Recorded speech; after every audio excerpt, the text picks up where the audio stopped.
All right, everybody, welcome back to the workbench. So this is going to be another how-to, and we're going to be building a HO scale mini barge from Fos Scale Models. So sit back, relax, and enjoy this video. All right, so let's open up this kit and see what it has.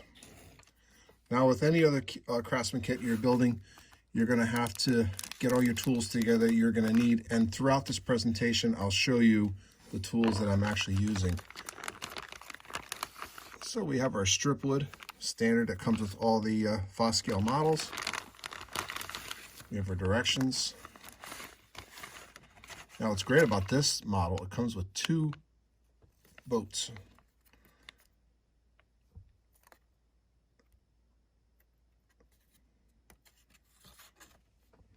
All right, so we're going to have to paint these, and actually we're going to have to paint both sides of them. So we're going to be painting those. We have our detail parts, which need to be painted as well. We have our metal castings that come with it. There's some barrels and some smokestacks.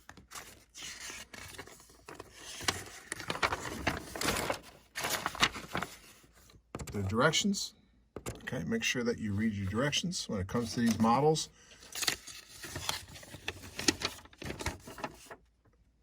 There's the rest of the directions.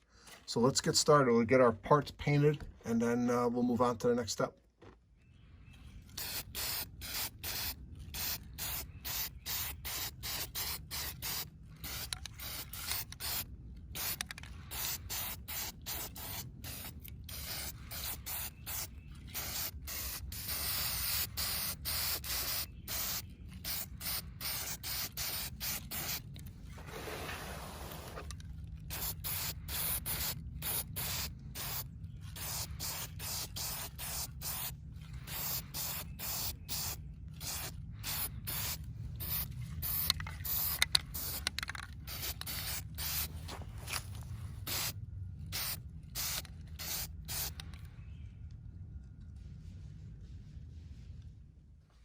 All right, so we're back. Now the boat pieces are all dried up, and now we're going to go to painting. So one thing I want to point out, though, when you're working with this material, even if I use the painter's tape, the painter's tape was sticky enough that it actually popped the wall right out of this thing. So you have to be careful because you can't break these. All right. So what we're going to do is we're going to paint this. We're going to paint the sides. Now, if you read the directions, it tells you to paint not only the outside of the card, but it also tells you to paint the inside of the card as well, because it's going to be visible, obviously, from the deck of the boat. So what I decided to do is I'm going to use 4 different grays. I'm going to use a Bridgeport gray, 2 different shades of dark gray, and then a regular gray. All right, so I'm going to alternate using these. So I'm going to use the sponge, like I said.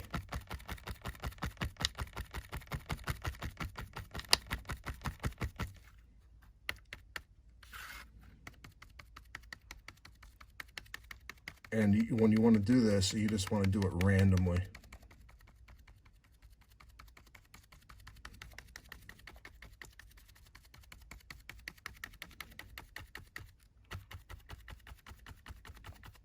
And you want to do the inside of the actual pilot house as well. Once you start getting more colors on this, it's going to look a lot better than what it is. Now the decking, we're going to do that a different color. We're going to try to make that like a wood color. So I'm going to use different shades of wood on that. Or different shades of like tans and things like that, and browns and whatnot. And I'm off camera. Sorry about that. So I'm going to continue this venture, and we'll be back. All right, so I ended up using 3 different colors. I ended up using a gray, a dark gray, and a Bridgeport gray. So this is the end result. And again, I did both sides. This is going to be brown, and all the parts that are laser edged with the wood will be a brown color or a wood color.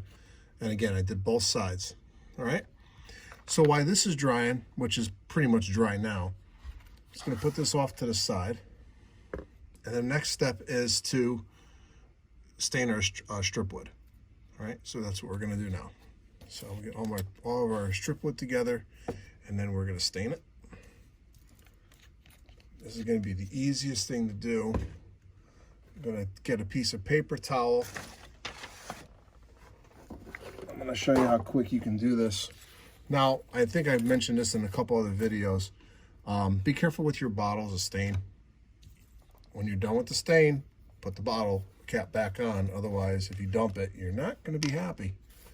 So this is a brand new bottle. This is called, from Hunter line, Blue Gray. Put them in. Let it soak for a second.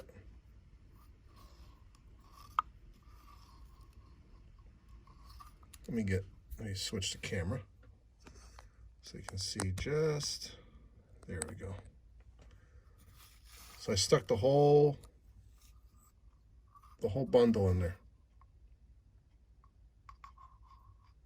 You flip it over, do the other side.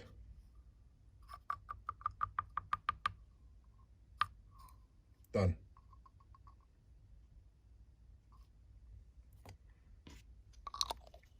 Put the cap back on.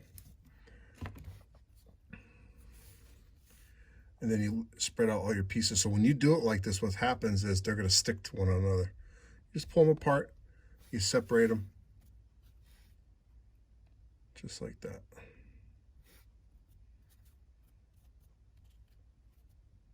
So with the strip wood, you're going to have your bracing, and you're also going to have your actual 2x4s, which are the, actually I'll show you in a picture. So we're staining these pieces here, and we're staining the fender areas here. All right, so that's what we're doing. That's pretty much it, guys. All right, so we're gonna let this dry overnight, and then we'll reconvene tomorrow. So we'll see you at the next installment. All right, everybody, so I got the pieces painted. And now, one important note when you're building this model, it's a lot easier to paint the pieces in the actual cards than to separate them, all right? Because everything stays put when you're actually painting. So I did both sides. I'm not going to do the bottom of the deck because that's not going to matter. The inside of the cab is fine, or the pilot house is fine, just the way it is, because you're not going to see too much of that once I put the glazing in. But as you can tell, it's a lot easier to do all the types of weathering when it's still in there. So once we get done and ready to assemble, then I'll start cutting the pieces out. And I may add some more rust to this boat, or to these boats. So we'll be right back, and we'll go on to the next step. All right, guys, so we're back, and we're going to be making the framework now for underneath the boat. So I have my chopper set up, and we're going to start cutting these pieces out.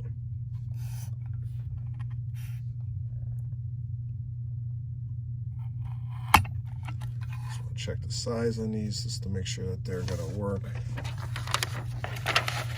And I'm using the template that was provided in the kit. I'll try to put this on camera as best I can. Let me move this chopper out of the way. There we go. All right, so that's going to work just fine. So I got to make 4 of these and then 6 of the other pieces. So we'll be back. All right, guys, so I like to use squares and also the 1, 2, 3 blocks when I'm building the framework. So when you're actually producing these pieces in multiple, it helps to use the squares and the blocks to your advantage. So it keeps everything nice and square. All right, so we'll be right back. All right, everybody, so basically what I'm doing now is I'm cutting all the pieces out and I'm gluing them all together now. All right, so now I started the actual assembly process, and I got the bottom glued. I got the decking glued, and now I'm gluing on the sides now. So I'm just waiting for them to, waiting for the glue to set up. And I'm using my 1, 2, 3 blocks. There's the second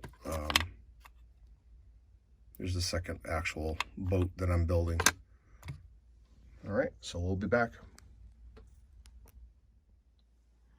All right, so I got the most of the boats assembled. Now what I have to do is I'm going to cut these pieces here, the fenders, and that's going to be cut out of the 3/64 square wood, which is this right here. Really small stuff. All right, so I'm going to get these pieces cut and then glued onto the side. I'm going to glue the pilot houses on because these are not glued on yet, and then I'll start the weathering process. And I still have to put the pile of oyster shells in here on both, and I'll show you what I'm using for that in just a minute. So we'll be right back. All right, everybody, so I got the fenders installed on both boats on both sides. Pretty easy installation. Then I also put the exhaust stack for the motor on both boats.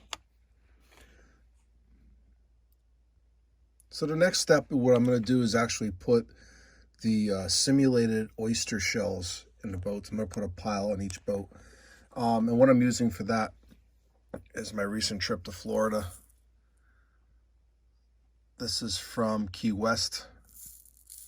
It's sand, and it looks just like basically crushed shells, but it looks just like oyster shells. I don't even have to weather them. It's already pre-weathered. So I'm going to use that and then glue them down, and then I'll continue on with the weathering. So we'll be back. All right, so the next step in the process now is to apply the final weathering. I started applying some powders to this one. Just going to do just the little edges here and there on it. Maybe like a low tide mark like I did on this one. But that's pretty much it. So we're going to use some weathering powders, some oils, and then I'm going to add the actual details to this. And the details that we're going to put on these is the 55-gallon drums and these wooden barrels. I may put some wood in there too, but that's pretty much it. There's not a lot of room in the boats, so we're going to try to keep it down to a minimum. But let me wrap this up and we'll be right back. All right, everybody, so these are done. And basically what I did is I just added some weathering powders to them, you know, around the corners and on the roof, and just where I think the actual rust and the weathering should go. I put a low tide marker on each boat. I added, let's see, some wood. I added that barbed wire. Don't ask me why I added that. And then I found a little acetylene tank and then some scrap wood from other projects. I just threw it in there. So it looks like this boat caught some oysters and some junk out of the water. So again, there's the second boat. They are identical. I'm keeping one, and then I decided to give one to a friend of mine for his layout. So I'm sure he'll be surprised when he sees it. So this is going to end this how-to. So again, as previously said, I will put a link in the description of this video so where you can order these. And these are definitely a lot of fun to build. So if you haven't already, order yourself a set of these. The kit comes with 2 boats. So that's the great thing about this. And I'll see you at the next how-to. Thanks for watching. And I'll see you at the next how-to video.